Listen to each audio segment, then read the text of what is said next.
Bismillahirrahmanirrahim. Assalamualaikum warahmatullahi wabarakatuh. Awalan hayyam bina an nashkura wa nahmada ilallahi ta'ala alladhi qad a'tana ni'matan wa hidayah wa bil khusus ni'matal iman wal islam hatta nastati an najtami fi hadal waqti sa'id wal makanil al mubarak insyaallah. Thaniyan hayam bina an nusalliya wa nusallima ala habibina wa syafi'ina Muhammad sallallahu alaihi wasallam alladzi jaa bidinil Islam likafatin nas ila akhir zaman.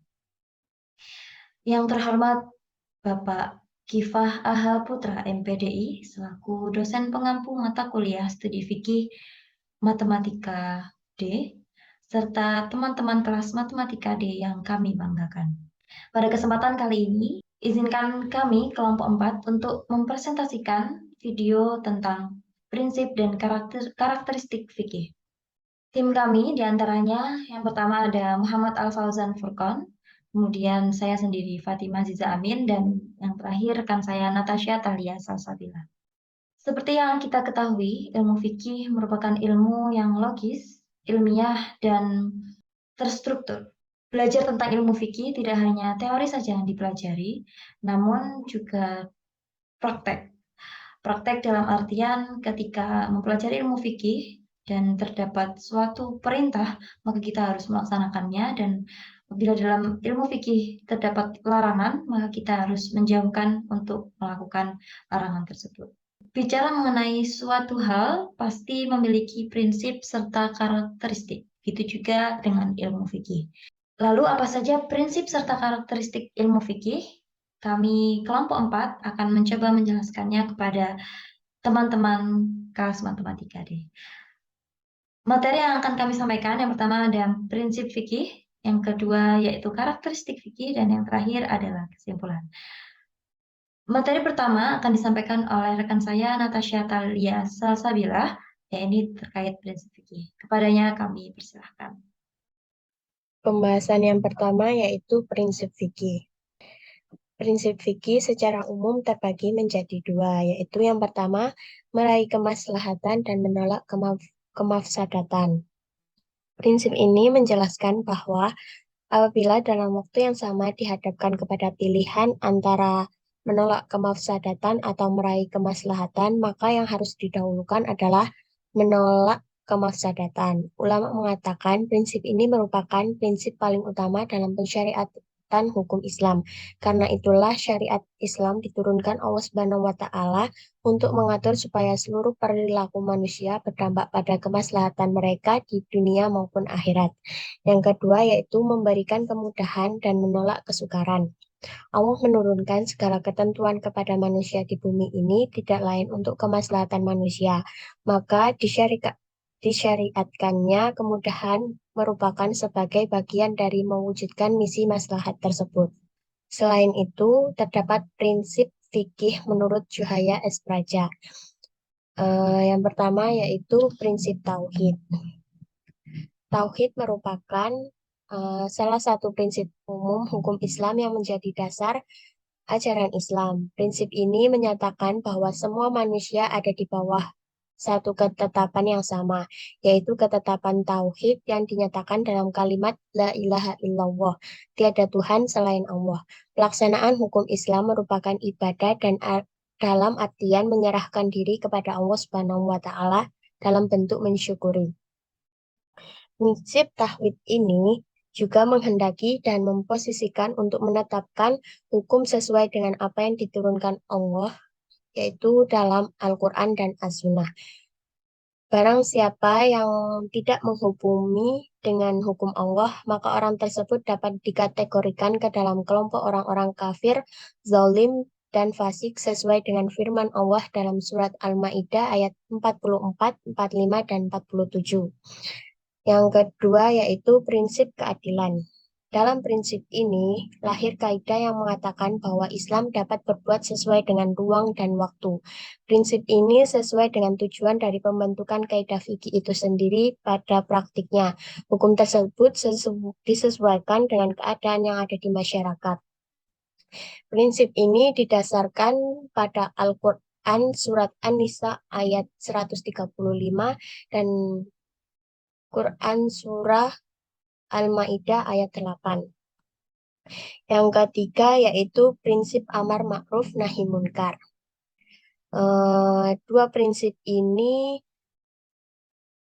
di atas melahirkan tindakan yang harus berdasarkan kepada asas amar ma'ruf nahi mungkar. Suatu tindakan di mana hukum Islam digerakkan untuk merekayasa umat manusia menuju tujuan yang baik, benar, dan diridhoi Allah Subhanahu wa Ta'ala. Abdul A'la Al-Maududi menjelaskan bahwa tujuan utama dari syariat adalah menciptakan kehidupan manusia di atas dasar makrifat atau kebaikan-kebaikan dan membersihkannya dari hal-hal yang maksiat dan kejahatan-kejahatan. Dalam filsafat hukum Islam dikenal istilah amar ma'ruf sebagai fungsi social engineering, sedangkan nahi munkar sebagai social control. Yang keempat yaitu prinsip kebebasan atau kemerdekaan. Prinsip kebebasan dalam hukum Islam menginginkan agar agama atau hukum Islam ditayangkan tidak berdasarkan paksaan, tetapi berdasarkan penjelasan, demonstrasi, dan argumen. Prinsip kebebasan atau kemerdekaan terdapat dalam firman Allah dalam surah Al-Baqarah ayat 256. Yang kelima yaitu prinsip persamaan atau egalitas.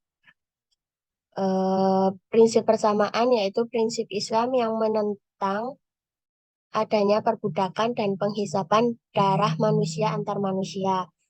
Prinsip persamaan ini adalah bagian penting dari pembinaan dan pengembangan hukum Islam dalam menggerakkan dan mengontrol sosial, tetapi bukan berarti tidak mengenal stratifikasi atau pengelompokan sosial seperti komunis. Prinsip persamaan atau egalit ini terdapat dalam firman Allah dalam surat Al-Hujurat ayat 13. Yang keenam yaitu prinsip al-ta'awun. Prinsip al-ta'awun mempunyai makna yang saling membantu antar sesama manusia yang diarahkan sesuai dengan prinsip tauhid, terutama dalam meningkatkan kebaikan dan ketakwaan. Prinsip ini menghendaki supaya orang Islam saling tolong-menolong dalam kebaikan dan ketakwaan.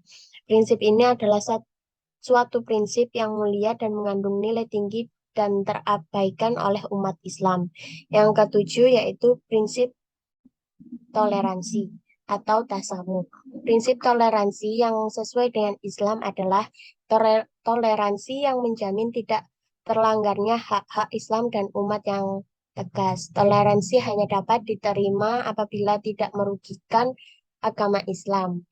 Wahbah al-Zuwaili memaknai prinsip toleransi tersebut pada tataran penerapan ketentuan Al-Quran dan hadis yang menghindari kesempitan dan kesulitan, sehingga seseorang tidak mempunyai alasan dan jalan untuk meninggalkan syariat ketentuan hukum Islam. Prinsip toleransi atau tasamu ini terdapat dalam firman Allah dalam surat Al-Mumtahanah ayat 8. Kemudian akan dilanjutkan oleh Muhammad Al-Fauzan Furqan. Selanjutnya yaitu karakteristik fikih. Hukum fikih memiliki dua karakter yaitu al-tabat yang artinya permanen dan konstan, dan yang kedua yaitu al-marunah yang artinya elastis dan dinamis. Sehingga dapat kita pahami bahwa hukum Islam itu adalah hukum yang terus hidup sesuai dengan perkembangan zaman yang terus berubah dan subur. Hukum Islam senantiasa berkembang dan perkembangan ini merupakan tabiat hukum Islam yang harus terus hidup. Secara lebih luas, uraian tersebut dapat menjelaskan bahwa karakteristik hukum Islam terdiri atas 6 karakter, yaitu yang pertama ada rabani atau ketetapan dari Allah. Hukum Islam merupakan ketetapan dari Allah, berbeda dengan hukum lainnya seperti hukum positif, adat, dan lain-lain. Hal ini dapat kita lihat dari definisi hukum itu tersendiri, yang memiliki unsur kitabullah atau dari titah Allah, yang berhubungan dengan perbuatan yang mukhalaf. Sehingga hukum Islam begitu dihormati dan dipatuhi oleh umat Islam. Dan kepatuhan tersebut diyakini sebagai sebuah ibadah dari satu bentuk pendekatan kepada Allah yang Maha Esa. Yang kedua yaitu akhlakiyah, unsur pembentukan moral. Dalam hukum Islam terdapat unsur pembentukan moral, bukan hanya sekedar menuntaskan hak dan kewajiban semata. Lebih dari itu, itu membimbing pada perbaikan akhlak di samping juga menegakkan kewajiban dan memenuhi hak-hak. Misalnya, seseorang yang melakukan pembunuhan secara tidak sengaja, maka itu akan dijatuhi hukuman seperti memerdekakan budak atau memerdekakan budak perempuan yang mukmin dan membayar diat kepada keluarga korban yang dibunuh, atau dapat menjalankan puasa selama 2 bulan secara terus-menerus sebagai bentuk pertobatan kepada Allah Subhanahu wa taala. Dalam rangka ini untuk membentuk kesadaran dan perbaikan moral itu sendiri. Yang ketiga itu wakil yang menyentuh kenyataan yang terjadi di masyarakat. Hukum Islam menyentuh pada kondisi real yang terjadi di masyarakat maupun pada tahap implementasinya yang dilalui dengan bertahap atau al-tadrij. Ini menunjukkan bahwa hukum Islam tidak terjadi di luar realitas.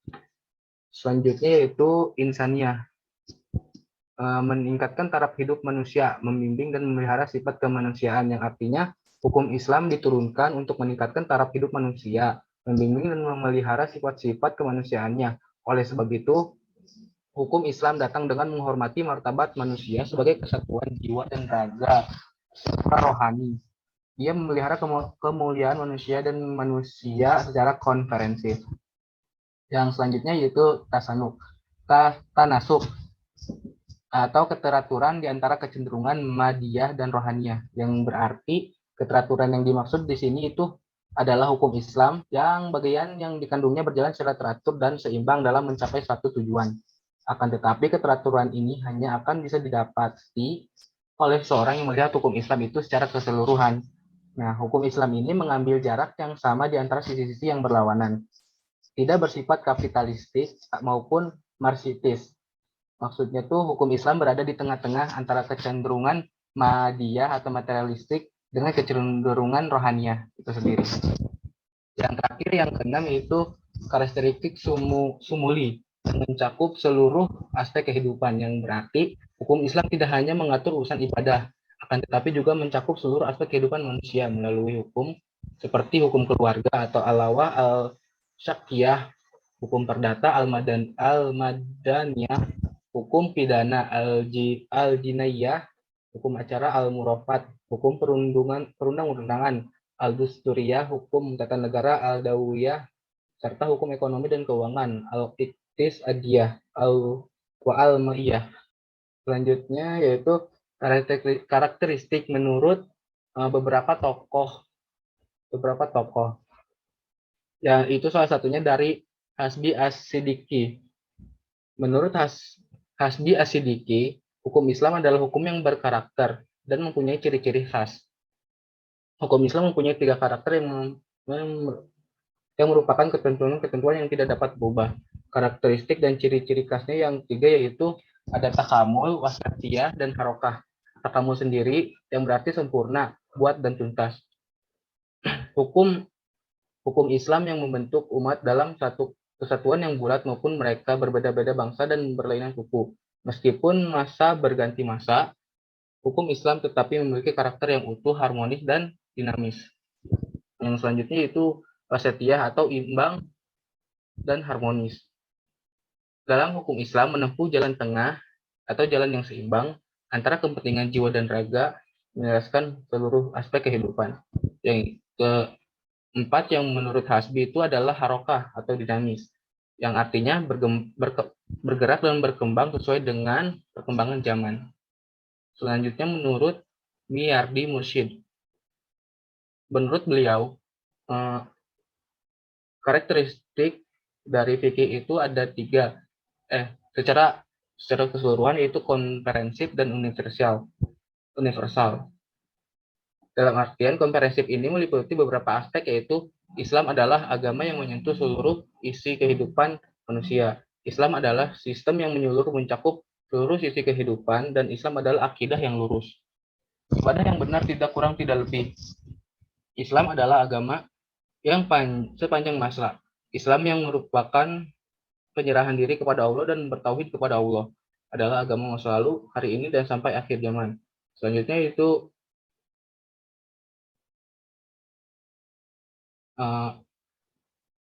ini kelengkapan ajaran Islam dalam bidang ibadah. Ibadah dalam Islam menjangkau keseluruhan wujud manusia secara penuh. Seorang muslim beribadah kepada Allah dengan lisan, fisik, hati, akal, dan bahkan kekayaannya. Yang terakhir, kelengkapan ajaran Islam dalam bidang hukum syariah. Islam tidak hanya mengurus individu tanpa memperhatikan masyarakat, atau masyarakat memperhatikan individunya itu sendiri. Sekian materi yang dari saya. Terima kasih. Selanjutnya akan diteruskan oleh Saudari Fafa. Baik, terima kasih atas penjelasannya dari Saudari Natasha serta Saudari Fauzan. Menuju ke materi terakhir, ya, ini tentang kesimpulan apa saja yang telah dijelaskan dari rekan saya, yakni tentang prinsip dan karakteristik fikih, yaitu adanya prinsip serta karakteristik fikih itu sendiri dapat membuat seseorang lebih memahami dan mengerti kemana arah tujuan ilmu fikih dalam kehidupan kita. Bagaimana ilmu fikih mengarahkan kita untuk bisa lebih berhati-hati dalam segala hal dan lebih paham tentang syariat agama kita, terutama untuk keberlangsungan kehidupan sehari-hari. Prinsip fikih seperti yang telah dijelaskan terdiri dari prinsip tauhid, amar ma'ruf nahi mungkar, prinsip kebebasan, keadilan, prinsip persamaan, toleransi, dan prinsip at-ta'awun. Kemudian karakteristik fikih secara garis besar dibagi menjadi dua hal, yaitu yang pertama al-tobat dan yang kedua al-marunah, yang berarti fikih memiliki karakter yang permanen, konstan, elastis, dan juga dinamis. Dan karakteristik fikih secara rinci yaitu terdapat karakter rabani, karakter akhlakiyah, waqi' insaniyah, karakter tanasuk syumuli, serta beberapa karakter menurut beberapa ahli yang telah dijelaskan sebelumnya. Mungkin itu saja yang dapat kami kelompok 4 sampaikan terkait materi prinsip dan karakteristik fikih. Kurang lebihnya mohon maaf. Wabillahi taufiq wal hidayah waridho wal inayah. Wallahul muwafiq ila aqwamit thoriq. Wassalamualaikum warahmatullahi wabarakatuh.